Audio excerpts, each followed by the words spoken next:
আসসালামু আলাইকুম বন্ধুরা। বর্তমানে দেখতে পাচ্ছেন এই ধরনের পিকচারগুলো ইউটিউব, ফেসবুক, টিকটক সব জায়গাতেই এই পিকচারগুলো। তো এই পিকচারগুলো কিভাবে এডিট করব চলুন দেখা যাক।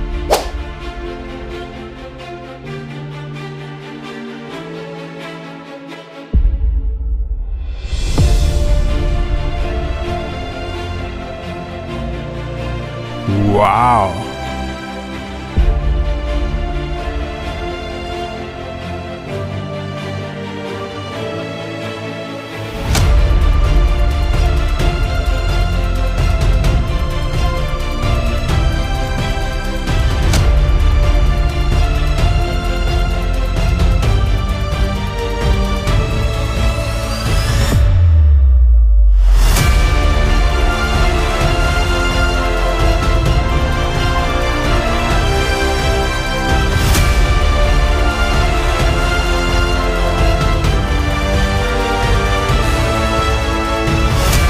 তো বন্ধুরা, ভিডিওটা যদি আপনাদের কোনো উপকারে এসে থাকে তাহলে অবশ্যই একটা সাবস্ক্রাইব করে দেবেন।